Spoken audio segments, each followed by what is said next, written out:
गुरुर्ब्रह्मा गुरुर्विष्णु गुरुर्देव महेश्वर गुरुरेव परं ब्रह्म तस्मै श्री गुरवे नमः।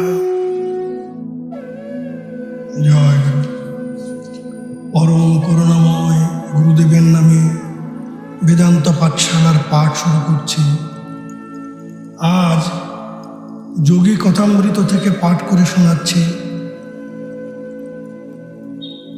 চতুর্থ পরিচ্ছেদ, বিষয় আমার হিমালয়ে পলায়নে বাধা।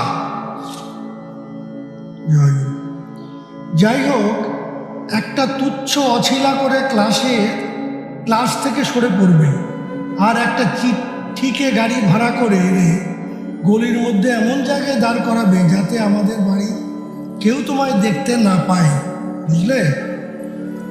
এই বলে তো অমর মিত্রকে আমার গোপন মতলব জানিয়ে দিলাম। সে ছিল আমার স্কুলের বন্ধু, সেও হিমালয় পলায়নের আমার সঙ্গী হবার মতলব এটেছিল। স্থির হয়েছিল পরের দিন আমরা দুজনে পলায়ন করব। সাবধানতার বিশেষ প্রয়োজন ছিল, কারণ অনন্তদার দৃষ্টি ছিল অত্যন্ত সতর্ক। পালাবার মতলব যে আমার মনে অত্যন্ত প্রবল, তা ঠিকই তিনি সন্দেহ করেছিলেন। তাই সেটাকে ফাঁসিয়ে দেবার জন্যে তিনি বদ্ধপরিকর ছিলেন। কবচটির প্রভাব আধ্যাত্মিক বীজের মতো নীরবে আমার মধ্যে কাজ করে চলেছিল। স্বপ্নে যার মুখ প্রায়ই দেখতে পেতাম, সেই গুরুকে হিমালয়ের তুষারের মধ্যেই খুঁজে পাবো বলে মনে আসা হয়েছিল। পরিবারের সকলের তখন কলকাতায় বাস করছেন, কারণ পিতা এখন পাকাপাকিভাবে এখানে বদলি হয়ে এসেছেন। স্থায়ীভাবে শ্বশুর বাড়িতে থাকবার জন্য অনন্তদা তার নতুন বউকে নিয়ে এলেন। সেখানে একটি চিলেকোঠায় আমি নিত্য নৈমিত্তিক ধ্যান আর ঈশ্বর লাভের সাধনায় মনকে নিয়োজিত করে রাখতাম। অশুভ বৃষ্টিকে সঙ্গে নিয়ে সেই স্মরণীয় প্রভাত এসে উপস্থিত হলো। রাস্তায় আমার গাড়ির চাকার শব্দ শুনে আমি তাড়াতাড়ি একটা কম্বল, একজোড়া চটি, লাহিড়ী মশাইয়ের ছবি, শ্রীমদ্ ভাগবত গীতা, এক ছড়া জপের মালা আর গোটা 2 কৌপিন একটা পুটলিতে বেঁধে নিলাম। পুটলিটা 3 তলার জানলায় গলিয়ে নিচে ফেলে দিয়ে তাড়াতাড়ি সিঁড়ি বেয়ে নেমে এলাম। যাবার সময় খুড়ো মশাইয়ের পাশ কাটিয়ে যেতে হলো। দেখলাম তিনি সদরে মৎস্য ক্রয়ে ব্যস্ত। আরে এত তাড়াতাড়ি কিসের? বলতে বলতে তিনি তার সন্দিগ্ধ দৃষ্টি আমার সর্বশরীরের উপর একবার বুলিয়ে দিলেন। কিছু না বলে আমি নিতান্তই নিরীহভাবে এসে গলির দিকে এগিয়ে গেলাম। পুটলিটি সংগ্রহ করে আমি অত্যন্ত সতর্কতার সঙ্গে অমরের কাছে গিয়ে হাজির হলাম। তারপর গাড়িতে করে ধর্মতলায় নানা পণ্য বিক্রির কেন্দ্র চাঁদনি চকে গিয়ে উপস্থিত হলাম। মাসের পর মাস ধরে আমরা সাহেবি পোশাক কিনবার জন্য জল, খাবারের পয়সা বাঁচিয়ে আসছিলাম, কারণ আমার অত্যন্ত চালাক জ্যেষ্ঠ ভ্রাতাটি পাকা ডিটেকটিভের মতো আমাদের ধরে ফেলবে ভেবে মনে করেছিলাম যে সাহেবি পোশাকেই তাকে ঠকানো যাবে। স্টেশনে যাবার পথে আমার খুড়তুতো ভাই যতীন ঘোষের জন্য দাঁড়ালাম। তাকে যতীনদা বলে ডাকতাম। তিনি এ পথে নতুন এসেছেন। হিমালয়ে গুরু খুঁজবার জন্য তারও বাসনা। আমাদের সদ্য সংগৃহীত নতুন পোশাক একটি তিনি পরিধান করলেন। মনে হলো ছদ্মবেশ খুব ভালোই হয়েছে। একটা গভীর তৃপ্তি আর উল্লাসের মলয় বাতাসে মনের মধ্যে বইতে লাগলো। এখন চাই কেবল একজোড়া ক্যাম্বিসের জুতো। এই বলে তাদের একটা রবারের জুতোর দোকানে নিয়ে গেলাম। ওখানে রবার সোলের জুতো ছিল, চামড়ার জিনিস, যা সব কেবল জীব হত্যা করেই তৈরি করা হয়। সেসব অন্য যাত্রার সঙ্গে থাকা উচিত নয় বলে রাস্তায় দাঁড়িয়ে পড়ে গীতা হতে চামড়ার মলাট আর বিলেতে তৈরি সোলার টুপিগুলো হতে চামড়ার ফিতে সব খুলে রাস্তায় ফেলে দিলাম। স্টেশনে গিয়ে বর্ধমানের টিকিট কেনা হলো। সেখানে হিমালয়ের পাদদেশে হরিদ্বারে যাওয়ার জন্যে গাড়ি বদল করবার মতলব করছিলাম। ট্রেন যখন আমাদের মনের গতির মতোই দৌড়তে আরম্ভ করলো, সুযোগ বুঝে তখন আমি সঙ্গীতের কাছে আমার মনের ভিতরকার গুটি কত উজ্জ্বল আশা ব্যক্ত করতে শুরু করলাম।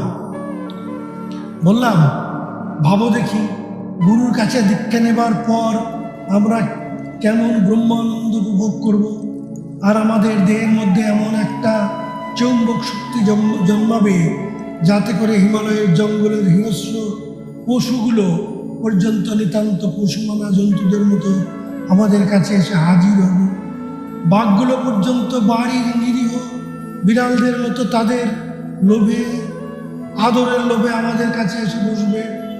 এইরকম মন্তব্যে বাস্তব রূপটিকে একটি লোভনীয় আশার মানচিত্র অঙ্করে অমরের মুখে একটা উৎসব্যঞ্জক হাসি ফুটে উঠল। কিন্তু জ্যোতির্দা তার দৃষ্টি এড়িয়ে জানলার ভিতর দিয়ে বাইরে দ্রুত অপসৃয়মান প্রাকৃতিক দৃশ্যাবলীর মধ্যেই দৃষ্টি নিবন্ধন করে চুপচাপ বসে রইলেন। দীর্ঘ নীরবতা ভঙ্গ করে যতীনদা কিছুক্ষণ বাদে এই প্রস্তাবটি করে বসলেন, এসো এখন টাকাটা 3 ভাগ করে ফেলা যাক। বর্ধমানে প্রত্যেকেই নিজের নিজের টিকিট কিনব, তাহলে স্টেশনে কেউ আর সন্দেহ করতে পারবে না যে আমরা একসঙ্গে পালিয়ে যাচ্ছি। বিন্দুমাত্র সন্দেহ না করে আমি তখনই রাজি হয়ে গেলাম। সন্ধ্যার সময় আমাদের ট্রেন বর্ধমানে এসে থামলো। যতীনদার টিকিট ঘরে ঢুকলেন, অমর আর আমি প্ল্যাটফর্মে বসে রইলাম। মিনিট 15 অপেক্ষা করবার পর যতীনদাকে আর পড়তে না দেখে তার বিস্তর খোঁজাখুঁজি আরম্ভ হলো। চারিদিকে খুঁজবার পর নিষ্ফল হয়ে আমরা ভয় ব্যাকুল কণ্ঠে যতীনদার নাম ধরে বারবার চিৎকার করে ডাকতে লাগলাম। আর যতীনদা তিনি ততক্ষণে সেই স্টেশনের অন্ধকারে অজানার মধ্যে একেবারে বেমালুম অদৃশ্য হয়ে গেলেন। ব্যাপার দেখে তো আমার হাত পা ঠান্ডা হয়ে একেবারে অবশ হয়ে গেল। হায় রে ভগবান, পর্যন্ত এরকম চালাকির ব্যাপারে প্রশ্রয় দেবেন তা কি আর জানা ছিল? তার জন্যই তো আমার এই প্রথম বিচিত্র পলায়ন। আর সেই উদ্দেশ্যে আমার সযত্ন রচিত এই প্রথম পলায়নের রোমাঞ্চকর উপলক্ষ এইরকম নিষ্ঠুরভাবেই মাঠে মারা গেল। ছোট ছেলের মতো তখন কান্না জুড়ে দিয়েছি। বললাম, অমর চল, আর কি হবে, বাড়ি ফেরা যাক। যতীনদার এরকম নিষ্ঠুরভাবে সরে পড়াটা একটা অত্যন্ত অশুভ লক্ষণ। এবারকার যাত্রা নিষ্ফল হতে বাধ্য। এই বুঝি তোমার ভগবানের উপর টান? একটা বিশ্বাসঘাতক সঙ্গীর এই ছোট্ট পরীক্ষাটুকু পর্যন্ত বরদাস্ত করতে পারো না? অমর এই ব্যাপারটাকে ভগবানের একটা পরীক্ষা বলে উল্লেখ করাতে আমার মন অনেকটা শান্ত আর স্থির হলো। বর্ধমানের প্রসিদ্ধ মিষ্টান্ন সীতাভোগ আর মিহিদানা সংযোগে তো জলযোগটা তখন সেরে নেওয়া গেল। কিন্তু ঘন্টা কতকের ভিতরেই আমরা বেরিলি হয়ে হরিদ্বারে যাবার গাড়িতে চড়ে বসলাম। তারপর দিন মুঘলসরে গাড়ি বদল করতে হবে। স্টেশনে নেমে প্ল্যাটফর্মে অপেক্ষা করবার সময় একটি গুরুতর বিষয় নিয়ে আমরা আলোচনা করলাম। বললাম, অমর, শিগগিরই হয়তো রেলের লোকেরা আমাদের ধরে দারুণ জেরা শুরু করে দিতে পারে। দাদার বুদ্ধির দৌড় যে খুব খাটো তা আমি আদৌ মনে করি না। তা যা হয় হোক, মিথ্যে আমি কিছুতেই বলছি না। মুকুন্দ, যা বলি তো শোন, তুমি চুপ করে থাকো। আমি তখন কথাবার্তা বলবো, খবরদার তুমি যেন তখন হেসে ফেলো না, বুঝলে? সঙ্গে সঙ্গে এক ইউরোপীয় রেল কর্মচারীর সামনে আবির্ভাব হলো। হাত নেড়ে একটা টেলিগ্রাম দেখাতে তার মানে বুঝতে আর বাকি রইল না।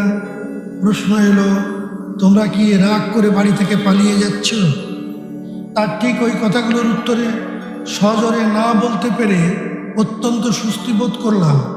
কারণ আমি তো জানি যে রাগ নয়, সংসার বিরাগী আমার এইরূপ অস্বাভাবিক ব্যবহারের কারণ। কর্মচারীটি অমরের দিকে তাকালো। তাদের বুদ্ধির যুদ্ধ এখন যা শুরু হলো তাতে করে আমার বহু উপদিষ্ট উদাসীন গাম্ভীর্য বজায় রাখা নিতান্তই কঠিন হয়ে দাঁড়ালো। লোকটি বেশ মুরব্বিয়ানা সুরে বললে, দেখো, যাক জিজ্ঞাসা করি সত্যি করে সব বলবে, বুঝলে? আচ্ছা, তৃতীয় ছেলেটি কোথায় এখন বলো দেখি? মশাই, আপনি তো দেখছি চশমা পরে রয়েছেন, দেখতে পাচ্ছেন না আমরা কেবলমাত্র দুজন? অমর একটু তাচ্ছিল্যের হাসি হেসে বলল, আমি তো আর জাদুকর নই যে ভেলকির জোরে তৃতীয় ছেলেটিকে এনে হাজির করে দেব। ওই অধ্যত্ত প্রকাশের চেষ্টা ব্যর্থ হওয়াতে কর্মচারীটি আক্রমণে আর একটি নতুন পন্থা আবিষ্কার করে বললেন, তোমার নাম কি? আমার নাম টমাস, মা ইংরেজ, বাপ দীক্ষিত ভারতীয় খ্রিস্টান। তোমার বন্ধুটির নাম কি? ওকে টমসন বলে ডাকি। এই সময় মনের মধ্যে আমার হাসি চেপে রাখা দায় হয়ে উঠেছিল। সৌভাগ্যক্রমে ট্রেন তখন ছাড়বার জন্য বাঁশি দিচ্ছে দেখে বিনা বাক্যবায়ে ট্রেনের দিকে সোজা এগিয়ে গেলাম। অমর কর্মচারীটির পিছু পিছু ছুটল। লোকটা কিন্তু সব কিছু সম্পূর্ণ বিশ্বাস করে ভদ্রতা সহকারে আমাদের একটা ইউরোপীয় কামরায় বসিয়ে দিয়ে গেল। দুজন ফিরিঙ্গি ছেলে নেটিভদের কামরায় যাচ্ছে দেখে তারা মনে হয়তো খুবই সঞ্চার হয়ে থাকবে। তার সবিনয় বিদায় গ্রহণের পর আমি তো বেঞ্চিতে ঠেস দিয়ে বসে হেসে নিলাম। অমরও একজন পাকা ইউরোপীয় কর্মচারীকে বুদ্ধির জোরে হারিয়ে দিয়েছে ভেবে বেশ একটা আনন্দ পরিতৃপ্তি প্রকাশ করলেন। প্ল্যাটফর্মের উপর আমি টেলিগ্রামটি লুকিয়ে পড়ে নেবার চেষ্টা করছিলাম। দাদার কাছ থেকে এসেছে, তাতে লেখা ছিল, মোগল সরাই ও হরিদ্বারের দিকে সাহেবি পোশাক পরা 3টি বেঙ্গলি ছেলে বাড়ি থেকে পালাচ্ছে। অনুগ্রহ করে আমার না পৌঁছানো পর্যন্ত তাদের আটকে রাখুন। আপনার কাজের জন্য প্রচুর পুরস্কার দেওয়া হবে। রাগত চোখে আমি বললাম, অমর, তোমায় না আমি বাড়িতে দাগ দেওয়া টাইম টেবিলগুলো ফেলে রেখে আসতে বারণ করেছিলাম? দাদা নিশ্চয়ই সেখানে একটা পেয়ে থাকবেন। বন্ধুবর নিতান্ত নিরীহভাবে আঘাতটি পরিপাক করল। অল্প কিছুক্ষণ অপেক্ষা করতে হলো, কিন্তু সেখানেও দাদার টেলিগ্রাম নিয়ে দ্বারকা প্রসাদ আমাদের জন্য অপেক্ষা করছিলেন। দ্বারকা আমাদের আটকাতে রাখতে আপ্রাণ চেষ্টা করলো। আমি তাকে বুঝিয়ে বললাম যে আমাদের যাত্রা শুরু হয়েছে ছেলে মানুষই করবার জন্য নয়। তাকে সঙ্গে যাবার জন্য অনুরোধও করলাম, কিন্তু আগের মতো এবারও দ্বারকা হিমালয় পলায়নে আমাদের আহ্বান প্রত্যাখ্যান করলেন। সেই রাত্রে একটা স্টেশনে গাড়ি তখন দাঁড়িয়েছে, আর আমিও আধ ঘুমে একজন রেল কর্মচারী অমরকে জাগিয়ে তুলে নানা প্রশ্ন আরম্ভ করলো। সেও টমাস টমসনের বর্ণশঙ্করের ভাওতায় পড়ে ঠকে গেল। ট্রেনটি বিজয়গর্বে আমাদের বহন করে হরিদ্বারে গিয়ে পৌঁছল ভোরবেলায়।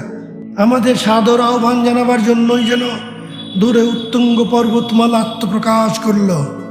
স্টেশন হতে তাড়াতাড়ি বেরিয়ে পড়তেই আমরা শহরের স্বচ্ছন্দ বিহারী জনতার মধ্যে মিশে গেলাম। তারপর আমাদের প্রথম কাজ হলো দেশি পোশাক পরে ফেলা, কেননা অনন্তদা কোনো রকমে আমাদের সাহেবী পোশাকে ছদ্মবেশের ব্যাপারটা ধরে ফেলেছিলেন। ধরা পড়বার একটা ভাবী অমঙ্গল আশঙ্কায় মনটা কিন্তু বরাবর ভারী হয়ে রইল। অবিলম্বে হরিদ্বার পরিত্যাগ করা যুক্তিযুক্ত ভেবে আমরা আরও উত্তরে যোগী ঋষি পদরজপুত ঋষিকেশ যাবার জন্যে টিকিট কিনে ফেললাম। আমি ইতিমধ্যে ট্রেনে চড়ে বসেছি, আর আমার অমর প্ল্যাটফর্মের উপর ঘুরে বেড়াচ্ছে। একটা পুলিশের চিৎকারে হঠাৎ সে দাঁড়িয়ে পড়ল। অবাঞ্ছিত আইন রক্ষক সেই পুলিশ কর্মচারীটি আমাদের শটান থানাতে সঙ্গে করে নিয়ে গিয়ে টাকা করিয়ার সঙ্গে সব কিছু কেড়ে নিয়ে নিজের কাছে রাখলেন। অত্যন্ত বিনয় সহকারে তিনি জানালেন যে তার দায়িত্ব হচ্ছে আমার বড়দাদা সেখানে না পৌঁছানো পর্যন্ত আমাদের আটকে রাখা। এই পলাতক দুটি কিশোরের গন্তব্যস্থল হিমালয় শুনে তিনি তখন এক অদ্ভুত কাহিনী শোনাতে বসলেন। তোমরা দেখছি যে সাধু সন্ন্যাসীদের জন্যে একেবারে পাগল হয়ে উঠেছ। তবে একটা ব্যাপার বলি শোনো, এই সবে মাত্র কালকে আমি যাকে দেখেছি তার চেয়ে বড় সাধু আর তোমরা কোথাও দেখতে পাবে না, বুঝলে? আমার এক সহকর্মী আর আমি মাত্র দিন 5 আগে তার দর্শন পাই। এক খুনি আসামিকে পাকড়াবার জন্য গঙ্গার ধারে খুব কড়া নজর রেখে আমরা পাহারা দিয়ে ঘুরে বেড়াচ্ছিলাম। আমাদের উপর হুকুম ছিল জ্যান্ত কি মরা যেমনই হোক তাকে ধরবার জন্যে। লোকটা তীর্থযাত্রীদের মধ্যে চুরি করবার উদ্দেশ্যে সাধুর বেশ ধরে ঘুরে বেড়াচ্ছে, কেবল এটুকু মাত্র জানা ছিল। আমাদের ঠিক সামনেই অল্প দূরে একজনকে দেখা গেল। সেই আসামির বর্ণনার সঙ্গে যার মিলে চিৎকার করে তাকে দাঁড়াতে বললাম। লোকটা কিন্তু আমাদের থামবার হুকুম না মেনেই হনহন করে চলতে লাগলো। আমরা তাকে পাকড়াবার জন্য দৌড়তে শুরু করলাম। ধরতে না পেরে তার পিছন দিক থেকে প্রচণ্ড জোরে তার উপর কুরুলের এক কোপ বসিয়ে দিলাম। ব্যাস, লোকটার ডান হাতটি তার ধর হতে প্রায় সম্পূর্ণ বিচ্ছিন্ন হয়ে গেল। কিছুমাত্র চিৎকার বা সেই ভীষণভাবে কাটা হাতের উপর দৃষ্টিপাত না করেই ওই অজানা লোকটি আশ্চর্যজনকভাবে তাড়াতাড়ি চলতে লাগলেন। আসামি ভেগে যায় দেখে লাফিয়ে গিয়ে তার সামনে দাঁড়াতেই অত্যন্ত নিরীহ আর শান্তভাবে সে বলল, তোমরা যে খুনিকে খুঁজছো আমি সে লোক নই। আমি এক দেব প্রতিম সাধুর অঙ্গচ্ছেদ করে ফেলেছি দেখে অন্তরে গভীর মর্ম যন্ত্রণা অনুভব করতে লাগলাম। সঙ্গে সঙ্গে তার চরণতলে দণ্ডবত হয়ে পড়ে তার কাছে কাতর স্বরে ক্ষমা ভিক্ষা চাইতে লাগলাম। আর তার ফিনকি দিয়ে পড়া রক্ত বন্ধ করবার জন্যে পাগড়ির কাপড় খানিকটা ছিঁড়ে নিয়ে ক্ষত স্থানটি বাঁধতে গেলাম। সাধুটি তখন অত্যন্ত স্নেহকোমল স্বরে বললেন, বেটা, দেখছি যে তোমার একটি সত্যি সত্যি ভুল হয়ে গেছে। তা যাক, তুমি যাও, মনে কিছু ক্ষোভ করো না। মা জগদম্বাই আমায় দেখছেন। তারপর তিনি ঝুলে পড়ে সেই হাতটি কাটা জায়গার উপর বসিয়ে দিতেই আশ্চর্য, সেটা একেবারে বেমালুম জুড়ে গেল আর সঙ্গে সঙ্গে রক্ত পড়াও বন্ধ হয়ে গেল। সাধুটি বললেন, 3 দিন বাদে ওই গাছতলায় আমার কাছে এসো, দেখবে আমি একদম সেরে গেছি। তাহলে তোমায় আর কোনো রকম অনুশোচনা করতে হবে না।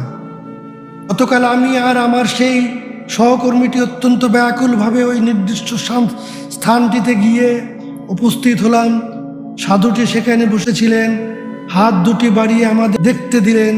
তাতে কোনো রকম কাটা বা আঘাতের চিহ্ন পর্যন্ত নেই। তারপর তিনি আমাদের আশীর্বাদ করে বললেন, এবার আমি ঋষিকেশ হয়ে হিমালয়ের কোনো নির্জন স্থানে চলে যাব বলেই তাড়াতাড়ি তিনি প্রস্থান করলেন। আমি নিশ্চয় করে জেনেছি যে তারই পুণ্য প্রভাবে আমার জীবন উন্নত হয়ে গেছে। আন্তরিক ভক্তি ভরে এই কথাগুলি বলে তিনি তার কাহিনী শেষ করলেন। এটা ঠিক যে এই অভিজ্ঞতা প্রকৃতই তার মনের গভীরতর স্তর আলোড়ন করে তুলেছিল। চিত্তাকর্ষক ভঙ্গিতে তিনি সংবাদপত্রে প্রকাশিত সেই অলৌকিক ব্যাপারের একটা কাটিং আমার হাতে দিলেন। সংবাদপত্রে লোমহর্ষক ব্যাপারের বর্ণনা সাধারণত যেমন বিকৃত রূপে প্রকাশিত হয়, হায় রে, ভারতবর্ষের এর অভাব নেই। সংবাদদাতার এই বিবরণটি সেই রকম কিঞ্চিত অতিরঞ্জিত হয়েই প্রকাশিত হয়েছিল। বিবরণে ছিল সাধুটির মস্তক ধর হতে প্রায় বিচ্ছিন্ন হয়ে গিয়েছিল। অমর আর আমি সেই পরম যোগীর, যিনি তার উৎপীড়ককেও মহাপুরুষ যীশুখ্রিস্টের মতো ক্ষমা করতে পারেন, দর্শন লাভে বঞ্চিত হয়ে অত্যন্ত দুঃখ ক্ষোভ প্রকাশ করতে লাগলাম। গত 200 বৎসর ধরে ঐহিক বিষয়ে দরিদ্র হয়ে পড়লেও ভারতবর্ষে এখনও পারত্রিক সম্পদের অফুরন্ত ভাণ্ডার আছে। সংসারের এইসব পুলিশ কর্মচারীদের মতো বিষয়মুখী লোকেরাও পর্যন্ত এখনও মাঝে মাঝে পথের ধারে আধ্যাত্মিক জগতের গগনচুম্বী বিরাট ব্যক্তিত্বের দর্শন পেয়ে থাকেন। এই অপূর্ব কাহিনীটি শুনিয়ে আমাদের সময় কাটানোর এক ঘেয়েমি দূর করবার জন্য আমরা পুলিশ কর্মীটিকে আন্তরিক ধন্যবাদ জানালাম। খুব সম্ভবত তিনি বোঝাতে চেয়েছিলেন যে তিনি আমাদের চেয়ে বেশি ভাগ্যবান। বিনা আয়াসে তিনি এক পরম জ্ঞানী শ্রেষ্ঠ সাধুর দর্শন লাভ করতে পেরেছেন। আর অন্যদিকে আজ আমাদের ব্যাকুল অনুসন্ধান শেষ হয়েছে কোনো সদ্গুরুর পদাশ্রয়ে নয়, নিতান্ত স্থূল এক পুলিশ চৌকিতে। হিমালয় এত কাছে, অথচ আটক থাকায় আজ তো তা থেকে আমরা কত দূরে। অমরকে জানালাম মুক্তিলাভের জন্য মনে এখন দ্বিগুণ জোর এসে গিয়েছে। উৎসাহসূচক হাসির সঙ্গে বললাম, দেখো, সুযোগ পেলে এবার সরে পড়ব, কি বলো? আর পুণ্যতীর্থ ঋষিকেশে আমরা পায়ে হেঁটেই যেতে পারবো। আমার সঙ্গীটি কিন্তু আমাদের কাজ হতে অর্থবল প্রসারিত হতে দেখে নিতান্ত নিরুৎসাহিত হয়ে পড়েছিল। বলল, যদি আজ আমরা এই বিপজ্জনক জঙ্গলের দেশে যাত্রা শুরু করি, তাহলে আমরা সাধু সন্ন্যাসীদের আস্থানে নাও পৌঁছবো একেবারে শটান বাঘের পেটের মধ্যে। অনন্তদা আর অমরের দাদা 3 দিন বাদে এসে পৌঁছলেন। অমর্ত্য মুক্তির আনন্দে কলকণ্ঠে তার দাদাকে অভ্যর্থনা করলো। আমার কিন্তু মতলব টলল না। আমার কাছ থেকে দারুণ ভর্ৎসনা ছাড়া অনন্ত দ্বারা আর কিছুই লাভ হলো না। তোমার মনে যে কি হচ্ছে তা আমি বুঝতে পারছি, দাদা সান্ত্বনা কোমল স্বরে বলতে লাগলেন। তুমি একটিবার শুধু কাশিতে চলো, সেখানে আমার সঙ্গে গেলে তোমার একটি সত্যিকারের সাধু দর্শন লাভ হবে। তারপর কলকাতায় গিয়ে দিন কতকের জন্য বাবাকে দেখে আসবে। মনে মনে তিনি বড়ই কষ্ট পাচ্ছেন। তারপর না হয় আবার এখানে এসে গুরু অন্বেষণ করে দিও। আমাদের কথাবার্তার মাঝখানে অমর এই সময়ে প্রবেশ করে বলল যে আমার সঙ্গে হরিদ্বারে ফিরবার তার আর কোনো ইচ্ছাই নাই। পারিবারিক স্নেহরসের মধুর উষ্ণতা সে তখন অত্যন্ত পরিতৃপ্তির সঙ্গে উপভোগ করছেন। আমি কিন্তু বরাবরই নিশ্চিত ছিলাম যে গুরু অন্বেষণ আমি কখনই পরিত্যাগ করব না। যাই হোক, আমাদের দলটি অবশেষে কাশীর গাড়িতে চড়ে বসল। কাশীতে পৌঁছে আমি আমার প্রার্থনার একটি অদ্ভুত আর প্রত্যক্ষ ফল সদাই পেয়ে গেলাম। অনন্তদার একটি অতি সুচতুর ব্যবস্থা আগে থেকেই ঠিক করা ছিল। হরিদ্বারে এসে আমাকে পাকড়াবার আগেই তিনি কাশীতে নেমে জনৈক শাস্ত্রজ্ঞ পণ্ডিতের সঙ্গে আমার দেখা করবার ব্যবস্থা করে এসেছিলেন। পণ্ডিত প্রবর এবং তস্যপুত্র আমাকে সন্ন্যাসের পথ হতে নিবৃত্ত করবার জন্য চেষ্টার নাকি প্রতিশ্রুতিও দিয়েছিলেন। যাক, অনন্তদা তো আমাকে তাদের বাড়িতে নিয়ে গিয়ে হাজির করলেন। পুত্রটি অল্প বয়সী আর কিঞ্চিত উচ্ছ্বাসপ্রবণ উঠানে দাঁড়িয়েই আমাদের অভ্যর্থনা করল। তারপর আমার সঙ্গে এক লম্বা দার্শনিক তর্ক জুড়ে দিল। আমার ভবিষ্যৎ জীবনের ব্যাপারে তার অলোক জ্ঞান আছে এই ভাষণ করে সে আমার সন্ন্যাসী হওয়ার মতলব দমিয়ে দেবার কাজ শুরু করলো। দেখো, সংসারের সব কর্তব্য ছেড়ে ছুড়ে দেবার জন্য যদি জিদ করো, তাহলে তোমার অনবরত দুঃখই পেতে হবে, আর তাছাড়া ভগবানকেও পাবে না। সাংসারিক কর্তব্য সম্পাদনা না করলে কখনো তোমার প্রাক্তন কর্মক্ষয় হবে না, তা জেনে রাখো। প্রত্যুত্তরে শ্রীমদ্ ভগবদ্গীতায় উক্ত শ্রীকৃষ্ণের অমর বাণী আমার মুখে এসে পড়ল। যদি কোনো ব্যক্তি নিতান্ত দুরাচার হইয়াও অনন্য চিত্তে আমার ভজনা করে, তাহা হইলে সে সত্তর পুনর্জন্মের অশুভ কর্মফল থেকে মুক্তি পাবে। সেই ব্যক্তি শীঘ্রই ধর্মোত্তম হইয়া নিত্য শান্তি লাভ করে। তুমি ইহা নিশ্চয় জানিও যে আমার ভক্ত কখনো বিনাশপ্রাপ্ত হয় না। তবে সেই যুবকটির দৃঢ় ভবিষ্যৎবাণী আমার বিশ্বাসের মূল কিঞ্চিত শিথিল করে দিয়েছিল।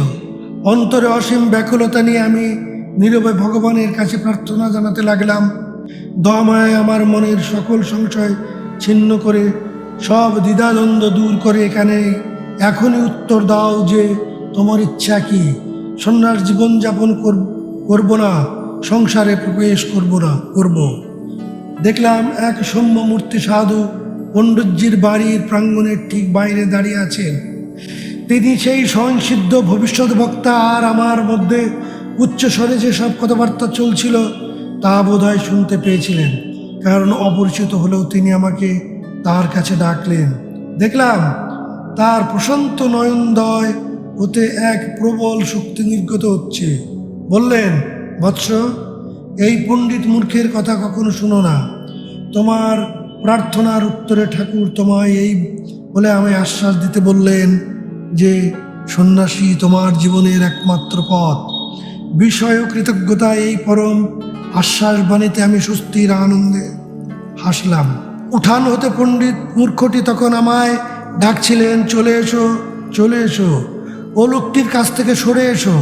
আমার পথ নির্দেশক সেই সাধু ব্যক্তিটি হাত তুলে আমায় আশীর্বাদ করে ধীরে ধীরে প্রস্থান করলেন। পক্ষকেশ পণ্ডিত প্রবর তখন এই চমৎকার মন্তব্যটি করলেন যে ওই সাধুটি তোমার মতো মাথা পাগলা। তিনিও তার পুত্ররত্নটি তখন আমার খিদে দিকে সখেদে তাকাচ্ছিলেন বলে শুনেছি। ওই সাধুটিও বৃথাই ঘর ছেড়ে বেরিয়েছেন ঈশ্বর লাভের জন্যে। আমি ফিরে চললাম। অনন্ত তাকে বললাম, আমি আর এদের সঙ্গে কোনো বৃথা তর্কই করতে চাই না, এবার চলুন বাড়ি যাওয়া যাক। নিরুৎসাহ দাদাও তৎক্ষণাৎ ফিরতে রাজি হয়ে গেলেন এবং আমারও শীঘ্রই কলকাতার ট্রেনে চড়ে বসলাম। বাড়ি ফিরবার সময় কিন্তু আমার অদম্য কৌতূহল আর চেপে রাখতে না পেরে জিজ্ঞেস করে বললাম, ডিটেকটিভ মহাশয় কি করে জানলেন যে আমি দুজন সঙ্গীর সঙ্গে পালিয়েছি? দুষ্ট হাসি হেসে দাদা বললেন, তোমাদের স্কুলে গিয়ে দেখলাম অমর ক্লাস থেকে বেরিয়ে আর বাড়ি ফেরেনি। আর পরদিন সকালে তাদের বাড়িতে গিয়ে একটা দাগ দেওয়া টাইম টেবিল আবিষ্কার করলাম। অমরের বাবা সেই সময় গাড়ি করে বেরোচ্ছিলেন আর শখেদে কোচম্যানকে বলছিলেন, ছেলেটা আজ আর আমার সঙ্গে গাড়ি করে স্কুলে যাবে না, সে বাড়ি থেকে পালিয়েছে। কোচম্যানটা তখন বললে, শুনুন বাবু, আমাদের দলের একটা দারোয়ানের কাছ থেকে শুনলাম যে সাহেবি পোশাক পরা আপনার ছেলে এবং আর তার দুটি বন্ধুতে মিলে হাওড়া স্টেশনে গিয়ে গাড়িতে চড়েছে। যাবার সময় তাদের চামড়ার জুতোগুলো কিন্তু তারা গারোয়ানকে বকশিস দিয়ে গেছে। এতে করে আমি 3টি সূত্র পেলাম, টাইম টেবিল, আমাদের 3 মূর্তি আর সাহেবি পোশাক। অনন্তদার রহস্যোদ্ঘাটন আমি মিশ্রিত আমোদ আর বিরক্তির সঙ্গে শুনছিলাম। বুঝলাম গারোয়ানের প্রতি আমাদের বদান্যতা কিঞ্চিত অপাত্রে নষ্ট হয়েছে। অবশ্যই অমর টাইম টেবিলে যেসব শহরের নামের তলায় দাগ দিয়েছিলেন সেই সব জায়গায় স্টেশন মাস্টারদের কাছে তখনই টেলিগ্রাম করতে ছুটেছিলাম। বেরিলির গায়েও দাগ দেওয়া ছিল, কাজেই সেখানে তোমার বন্ধু দ্বারকাকে তার করলাম।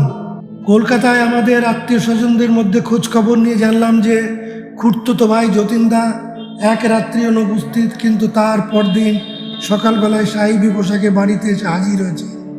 তাকে খুঁজে বার করে আমি তাকে বাড়িতে খাবার নিমন্ত্রণ করলাম। আমার বন্ধুত্বপূর্ণ ব্যবহারে সম্পূর্ণ নিশ্চিন্ত চিত্তে সে নিমন্ত্রণ এলো। রাস্তায় কোনো রকম সন্দেহ না জাগিয়ে আমি তাকে থানায় নিয়ে তুললাম। আমার বন্ধুত্বপূর্ণ ব্যবহারে সম্পূর্ণ নিশ্চিন্তে সে নিমন্ত্রণ এলো। রাস্তায় কোনো রকম সন্দেহ না জাগিয়ে আমি তাকে থানায় নিয়ে গিয়ে তুললাম। ঘোড়া থেকেই জনকতক ভয়ঙ্কর গুছিয়ে চেহারার পুলিশের লোক আমি বেঁচে রেখে এসেছিলাম, তারা তাকে নিয়ে ঘিরে বসলো। তাদের ভীষণ চাউনি দেখে যতীনদা ভরকে গিয়ে তার রহস্যজনক আচরণের কৈফিয়ত দিতে রাজি হলেন। যতীনদা বলল, একটা হালকা আধ্যাত্মিক ভাব নিয়ে হিমালয়ের পথে বেরিয়ে পড়েছিলাম। গুরুলাভের আশায় মহান উৎসাহে নেচে উঠেছিল, কিন্তু মুকুন্দ সে যেই বলল হিমালয়ের গুহার মধ্যে যখন ধ্যানে বসে থাকবো, সেখান বাঘগুলো তখন মন্ত্রমুগ্ধ হয়ে পোষা বেড়ালের মতো এসে আমাদের চারধারে বসবে, তখনই আত্মারাম খাঁচারা ছাড়া হবার উপক্রম হলো। কপালে ফোঁটা ফোঁটা ঘাম দেখা দিল। ভাবলাম, আমাদের যুগ বলে যদি বাঘগুলোর হিংস্র প্রকৃতি সব না বদলায় তাহলে কি হবে? হ্যাঁ, তারা কি তবুও আমাদের কাছে বাড়ির পোষা মেনি বিড়ালটির মতোই শান্তশিষ্ট হয়ে বসে থাকবে? মনশ্চক্ষে দেখতে পেলাম একেবারে পুরো ধরাটা না হলেও হাত পাগুলো এক একটা কিঞ্চিত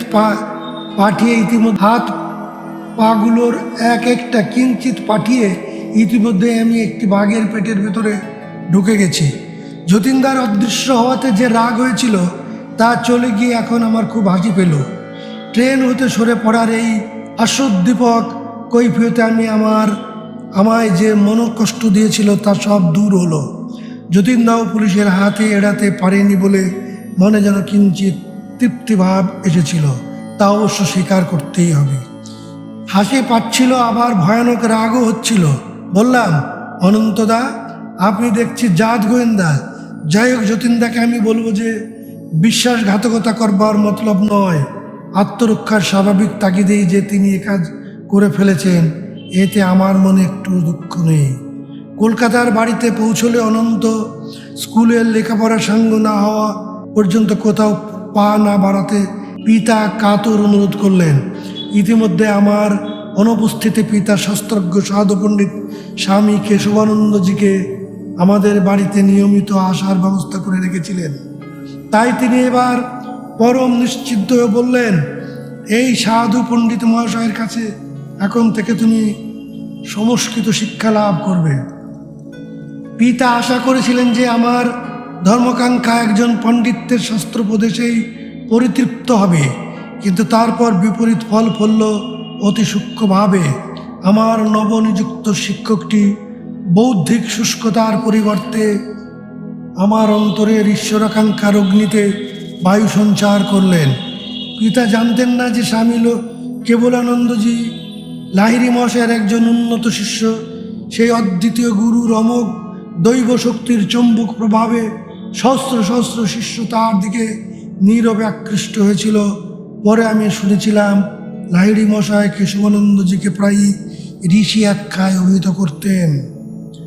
কেবলানন্দজির সুন্দর মুখখানে কোকড়ানো চুলে ঘেরা, তার কালো চোখ দুটি শিশুর ন্যায় স্বচ্ছ সরল, তার সুকুমার দেহের গতি একটা প্রশান্ত গাম্ভীর্যের দ্বারা সংহত।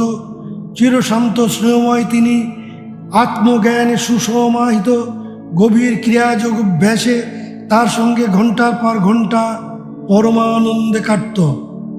সনাতন ধর্মশাস্ত্রে কেবলানন্দজি সুপণ্ডিত ছিলেন। তার গভীর পাণ্ডিত্যের দরুন তিনি শাস্ত্রী মহাশয় এই উপাধি লাভ করেছিলেন এবং সচরাচর এই নামে অভিহিত হতেন। কিন্তু সংস্কৃতে আমার উন্নতি বিশেষ উল্লেখযোগ্য হয়নি। আমি সর্বদাই সুযোগ খুঁজতাম কি করে নিরস ব্যাকরণের হাত এড়িয়ে যোগ আর লাহিড়ী মহাশয়ের আলোচনা শুরু করা যায়। শাস্ত্রী মশাই একদিন তার গুরুর সঙ্গে তার জীবনের কিছু অংশ বিবৃত করে আমাকে কৃতার্থ করেন। শাস্ত্রী মহাশয় বললেন, বহু পুণ্যের পরে লাহিড়ী মহাশয়ের কাছে আমার বছর দশকের একবার থাকবার অসীম সৌভাগ্য লাভ ঘটেছিল। তার কাশীর বাড়িতে প্রায় রোজই রাত্রে যেতাম। দোতলার উপর সামনের বৈঠকখানায় তিনি সর্বদাই থাকতেন। একটা কাঠের চৌকির উপর পদ্মাসনে বসে থাকতেন। তার শিষ্যবর্গ মালার মতো অর্ধবৃত্তাকারে চারধারে বসত। তার উজ্জ্বল চোখ দুটি স্বর্গীয় আনন্দে উদ্ভাসিত। অর্ধোন্মূলিত সেই দুটি চোখ অন্তরে সুদূর প্রসারী দৃষ্টিমণ্ডলের ভেতর দিয়ে শাশ্বত আনন্দময় রাজ্যে গিয়ে নিবদ্ধ হয়ে থাকত। কদাচিৎ তিনি বেশি কথা বলতেন। তার মধুমাখা পানারাম কথাগুলি বলবার সময় জ্যোতিপ্রপাতের মতো ঝরতে শুরু করত। গুরুদেবের দৃষ্টিপাতে মনের মধ্যে এক অপূর্ব শান্তি ফুটে উঠল, যেন একটি অনন্ত পদ্মের ভিতর থেকে তার অবর্ণনীয় অমৃত নিঃসন্দি আনন্দ সৌরভ আমার সকল সত্তার উপর পরিপূর্ণ ভাব ব্যক্ত হলো। তার সংসর্গ এমনকি দিনের পর দিন কোনরূপ আলাপ আলোচনা ছাড়াই আমার সম্পূর্ণ সত্তার মধ্যে একটা আমূল পরিবর্তন এনে দিয়েছিল। যদি কোনো অদৃষ্টপূর্ব বাধা আমার মনসংযমের পথে এসে দাঁড়াতো, তাহলে আমি গুরুপদতলে বসে ধ্যান শুরু করতাম। তখন নিতান্ত জটিল আর কঠিন অবস্থাও আমার কাছে অত্যন্ত সরল আর সহজ হয়ে আসত। স্বল্পোন্নত গুরুদের কাছে এইসব অনুভূতিগুলো বোধহয় দুরূহ ছিল। গুরু ছিলেন ভগবানের সাক্ষাৎ জীবন্ত মন্দির, যার গোপন দ্বার সকল শিষ্যদের কাছে ভক্তির জোরেই উন্মুক্ত হতো। লাহিড়ী মহাশয় পুঁথিগত বিদ্যার জোরে শাস্ত্র ব্যাখ্যা করতেন না। বিনায়াসে তিনি ঐশ্বরিক জ্ঞান ভাণ্ডারের প্রবেশ লাভ করতেন।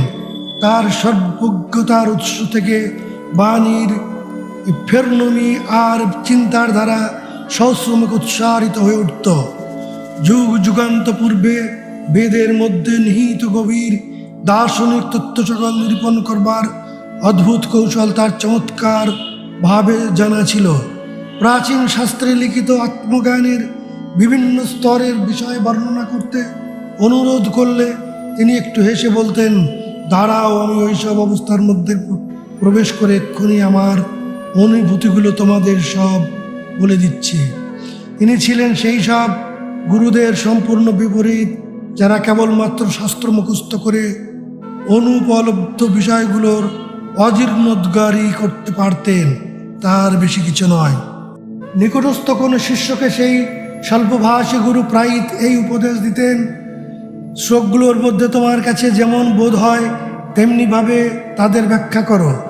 আমি তোমার চিন্তার পরিচালিত করব, যাতে করে তোমার ব্যাখ্যা নির্ভুল হয়।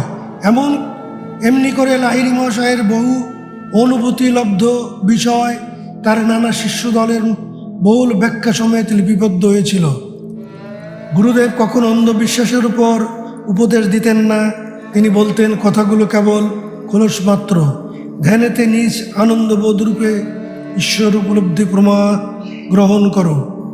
শিষ্যের সামনে যত রকমের সমস্যাই উপস্থিত হোক না কেন, তিনি তার সমাধানে ক্রিয়াযোগ সমাধানের উপদেশ দিতেন। বলতেন, যখন আমি এ শরীরে আর তোমাদের দিতে উপস্থিত থাকিব না, যৌগিক সমাধান তখনও তার উপযোগিতা হারাবে না। একটা তত্ত্বগত প্রেরণার মতো এর অভ্যাসের কৌশল কখনো রুদ্ধ, অবহেলিত বা বিস্মৃত হবার নয়।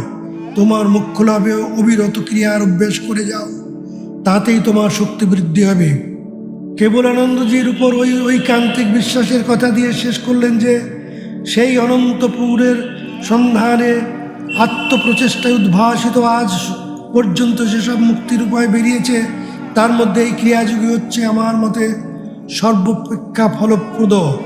এর অভ্যাসে দেখা গিয়েছে যে, সর্বশক্তিমান পরমেশ্বর সকল জীবের মধ্যে লুকিয়ে থাকলেও লাহিড়ী মহাশয় তার কতকগুলি বিশিষ্ট শিষ্যদের দেহে প্রত্যক্ষভাবে রূপ পরিগ্রহ করেছেন।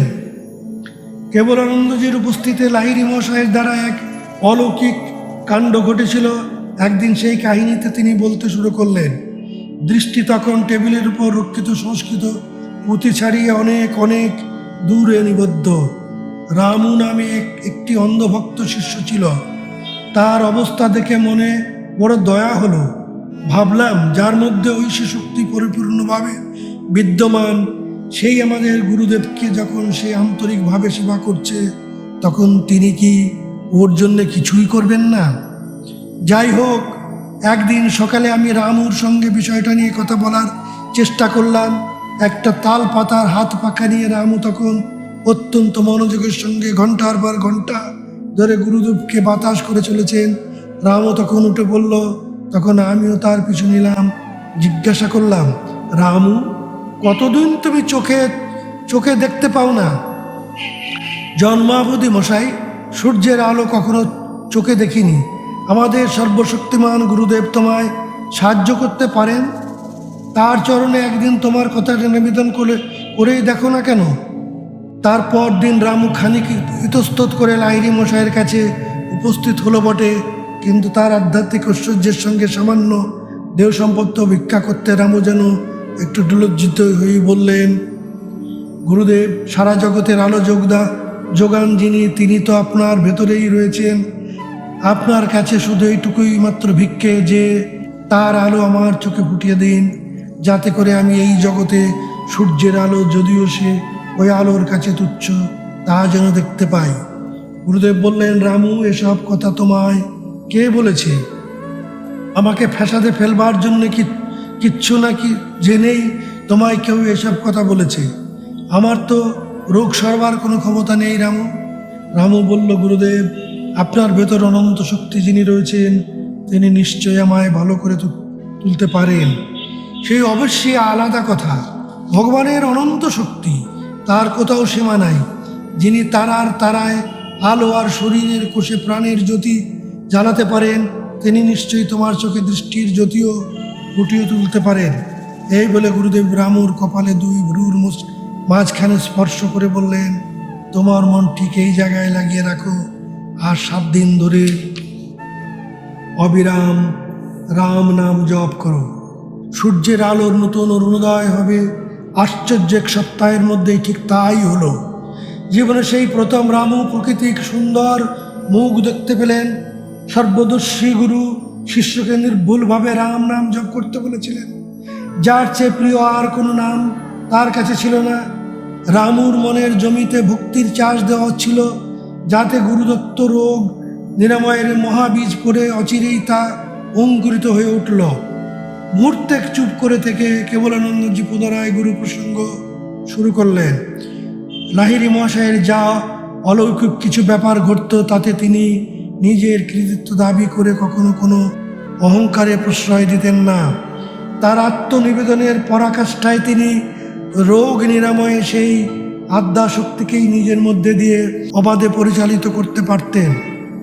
সংখ্যাতীত মানবদেহ যা লাহিড়ী মহাশয়ের ঐশী শক্তির দ্বারা চমকপ্রদভাবে আরোগ্য লাভ করেছিল, শেষ পর্যন্ত অবশ্যই তাদের চিতার আগুনে পুড়িয়ে ছাই হতে হয়েছে। কিন্তু যে নীরব আধ্যাত্মিক জাগরণ তিনি সংসাধিত করেছিলেন, যেসব খ্রিস্টতুল্য শিষ্য তিনি তৈরি করেছিলেন, তারাই হচ্ছেন তার অবিনশ্বর কীর্তি। সংস্কৃত বিদ্যায় আমার পণ্ডিত হওয়া কখনোই ঘটে ওঠেনি বটে, কিন্তু আধ্যাত্মিক বিদ্যায় কেবল আনন্দজি আমায় আরও উচ্চতর ঐশ্বরিক পদ্ধতিতে শিক্ষাদান করেছিলেন। জয়